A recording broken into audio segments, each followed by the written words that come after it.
Recomendações para vencer as batalhas espirituais. Eu sou o pastor Djalma Martins e esse é mais um momento com a palavra do Senhor. Estamos aqui para compartilhar um pouco daquilo que o Espírito Santo tem ministrado ao nosso coração através da oração, da consagração, da busca e das respostas de oração para o mundo em um momento com tantas dificuldades como esses que nós temos vivido.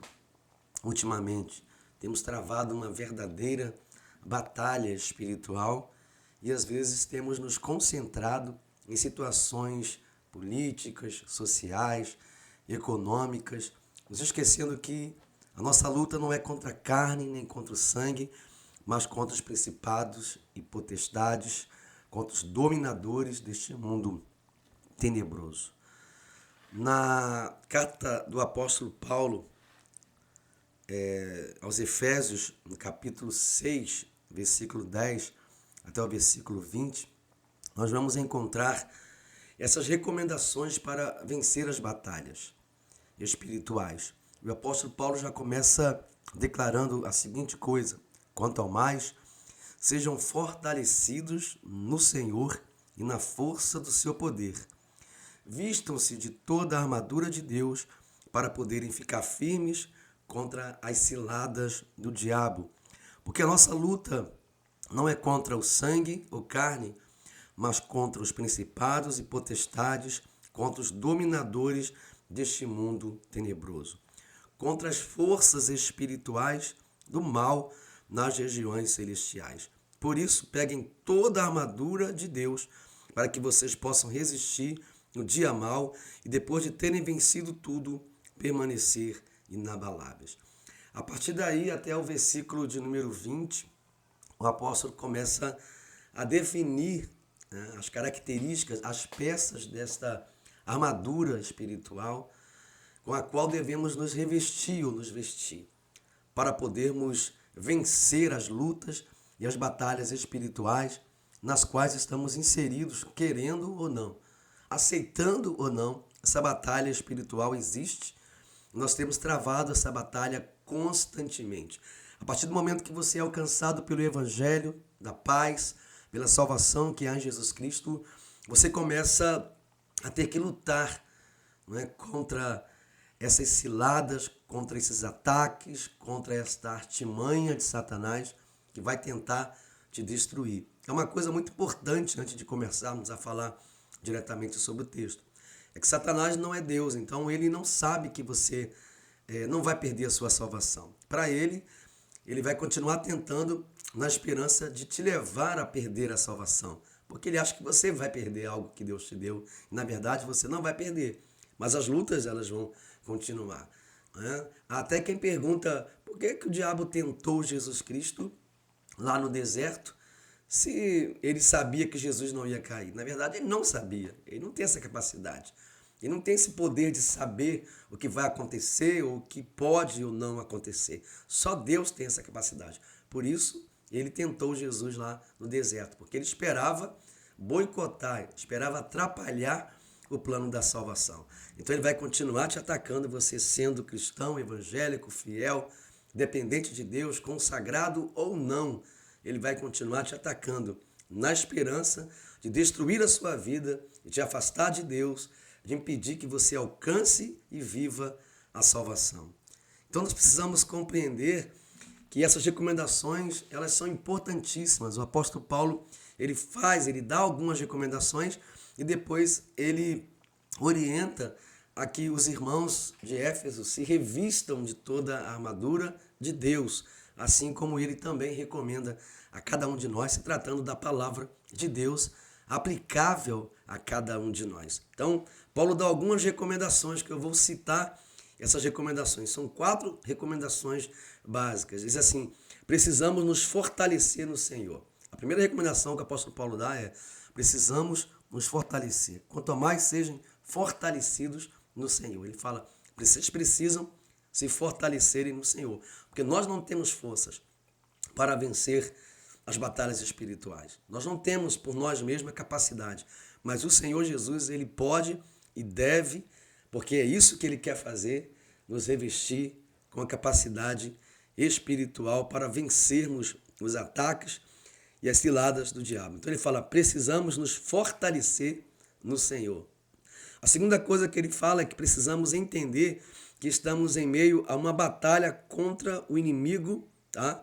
E que não é um inimigo carnal, não é um inimigo físico, é um inimigo espiritual. Então ele fala assim, vocês precisam entender que vocês estão no meio de uma batalha espiritual. A nossa luta não é contra pessoas, nossa luta não é contra os sistemas, né, humanos, contra a sociedade.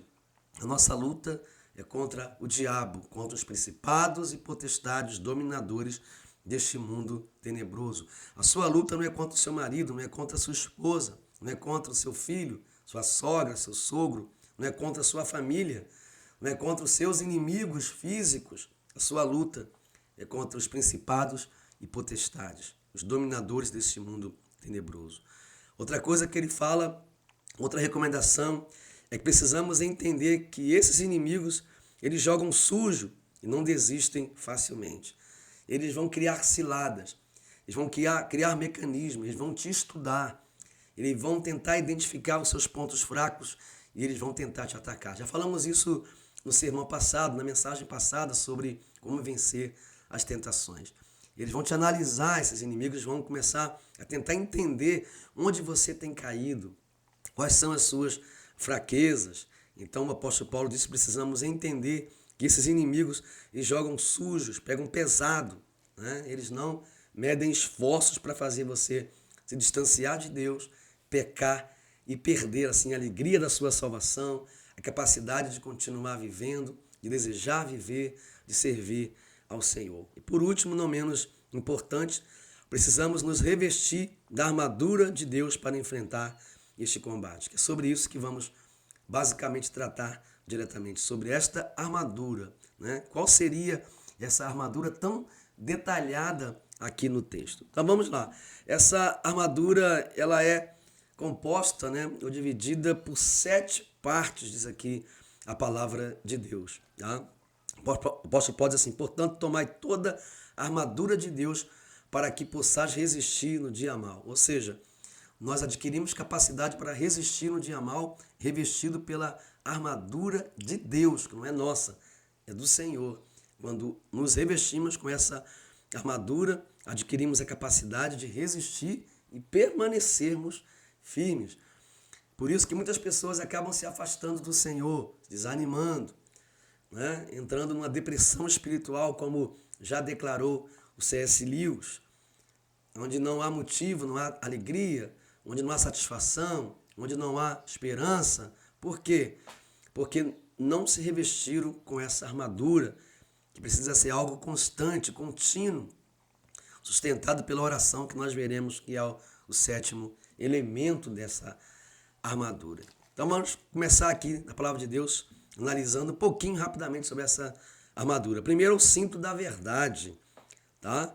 Que aponta para a segurança baseada naquilo que é verdadeiro, naquilo que é promessa da palavra de Deus e não em falsas promessas ou ilusões, como nós temos visto várias pessoas correrem atrás de ilusões, de promessas mentirosas, de declarações bíblicas que não são bíblicas, voltadas apenas para o materialismo, né? Para as conquistas materiais, mas sem revestimento espiritual. Então é necessário colocar o cinto da verdade, é o que a palavra de Deus nos coloca, né?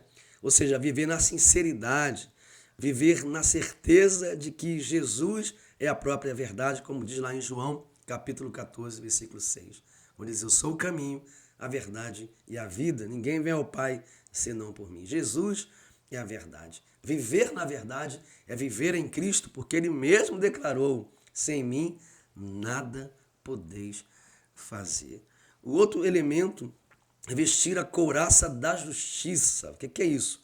Aponta para a necessidade de se viver aquilo que se crê, de viver pela fé, viver por aquilo que nós cremos com sinceridade, ou seja, da necessidade de uma vida justa, de nutrirmos uma vida justa, de nutrirmos uma vida que realmente agrada ao Senhor, fugindo da aparência e fugindo do mal, não pecando voluntariamente, porque pecar, uma hora nós vamos fazer, já que existe em nós também uma natureza ainda pecaminosa.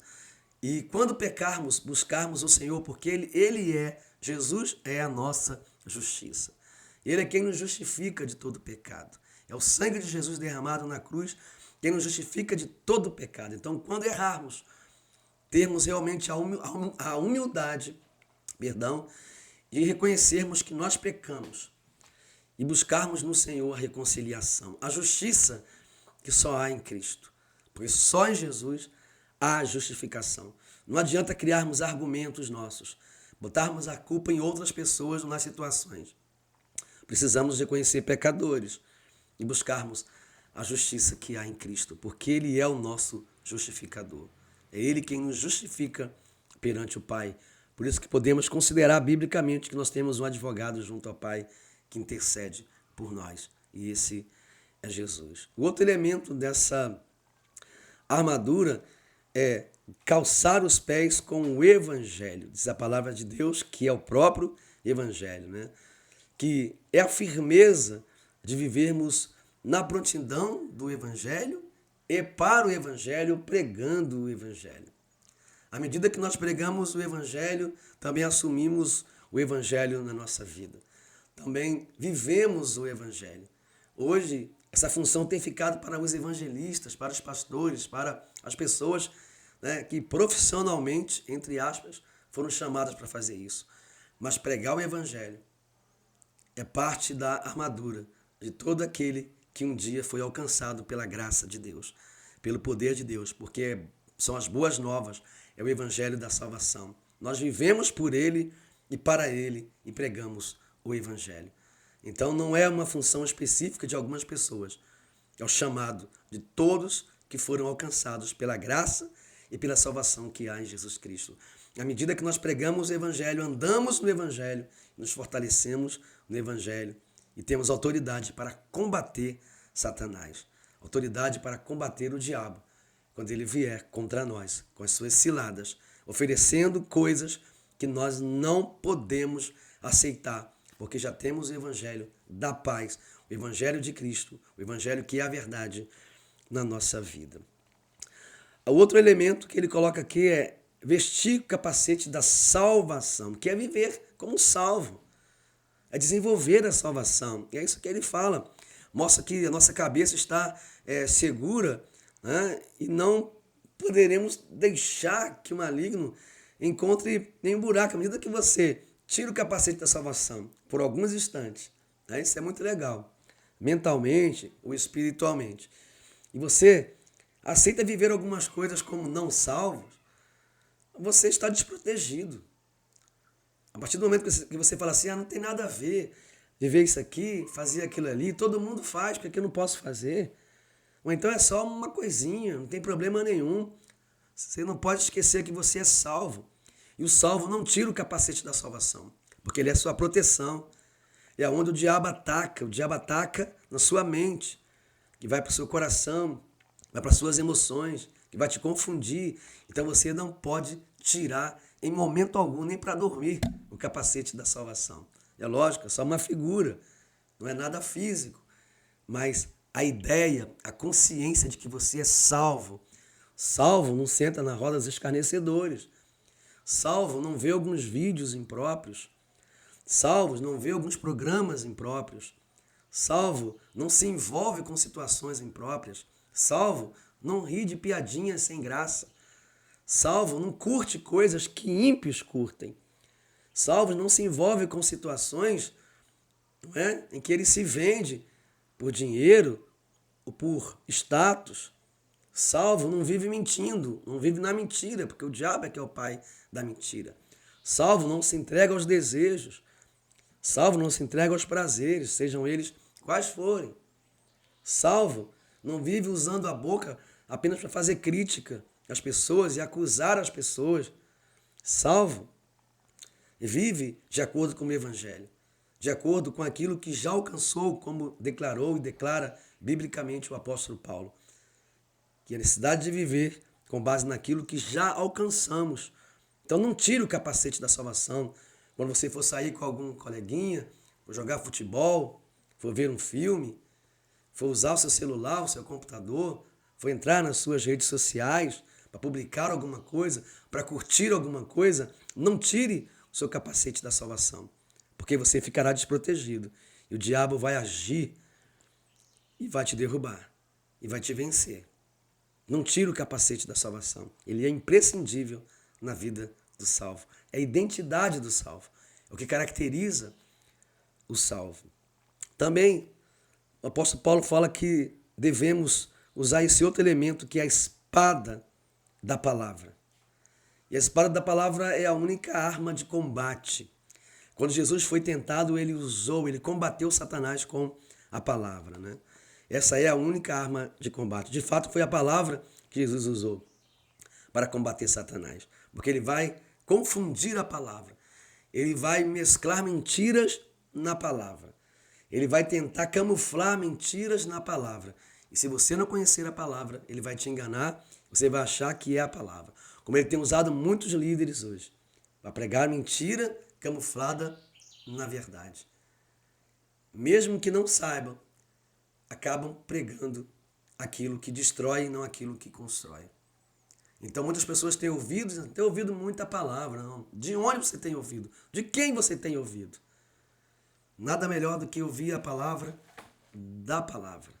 É na Bíblia que nós encontramos a palavra de Deus. Ah, pastor, eu não vou ouvir nenhum pregador. Vai, mas faça igual os crentes de Bereia, que quando ouvia, vinha para a palavra analisar se estava escrito aqui mesmo.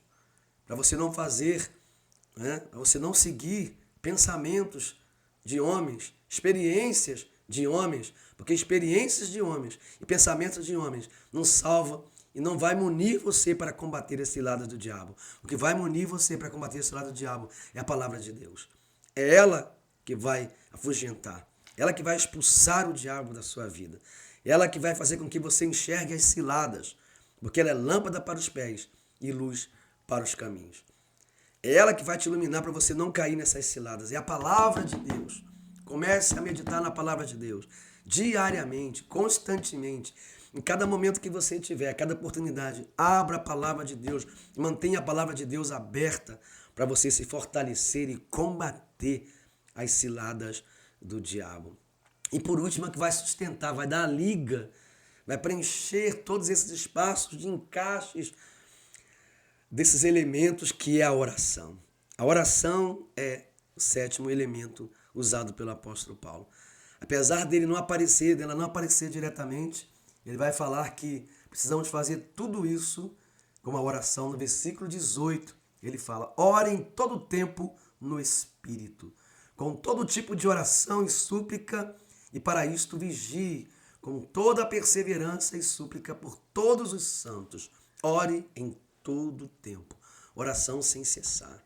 Se você quiser ter uma vida vitoriosa, se você quiser combater Satanás, vencer as batalhas espirituais, a oração é, de fato, preciosa demais para combater tudo isso que Satanás tem tentado levantar contra você, contra o povo de Deus, contra os escolhidos do Senhor.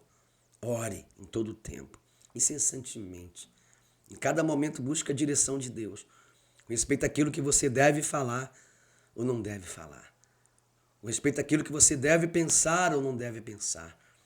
Com respeito àquilo que você deve fazer ou não deve fazer. Ore em todo o tempo, o apóstolo diz assim, ore em todo o tempo e no Espírito Santo, está falando aqui. Não é no Espírito do homem, é no Espírito Santo. Espírito aqui está com letra maiúscula, está tratando sobre o Espírito Santo. Não ore orações formais apenas. Não ore orações psicológicas apenas, em que você usa para derramar lágrimas por ressentimento, por problemas. Muitas pessoas às vezes confundem muito, que ficar orando, chorando o tempo todo na hora da oração, está fazendo oração sincera. Às vezes você pode fazer isso na frente de um psicólogo, de um conselheiro. Mas oração sincera, oração verdadeira é aquela que busca conserto no Senhor.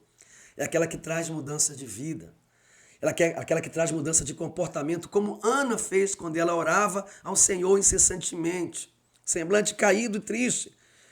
Mas quando ela ouviu a voz de Deus, quando Deus a respondeu, ela levantou e a sua tristeza já não existia mais.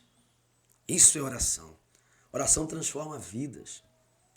Oração muda a direção. Não de Deus, mas a nossa direção. Oração dá liga na armadura.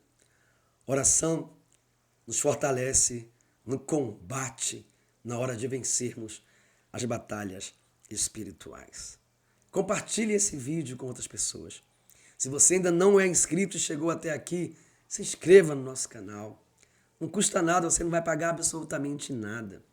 Deixa o seu like. Ele é muito importante. Passou pelo vídeo? Clica ali no like. O YouTube vai entender que você gostou do conteúdo e vai recomendar para outras pessoas. Deixe seu comentário. Pode colocar aqui as suas experiências. Elas nos edificam muito. Em algum momento, a experiência que você viveu. Deixe seu comentário. Fale o quanto essa palavra foi importante para você, se foi, é claro. Compartilhe essa palavra com outras pessoas, nos seus grupos sociais, no seu WhatsApp, seus vizinhos, amigos, parentes, colegas de trabalho. E mais uma vez, eu te peço, se inscreva no nosso canal. Nos ajude a crescer, não é? Como canal, na divulgação da palavra de Deus, para que outras pessoas também recebam da palavra e assim sejam edificadas em nome de Jesus. Que Deus te abençoe hoje e sempre.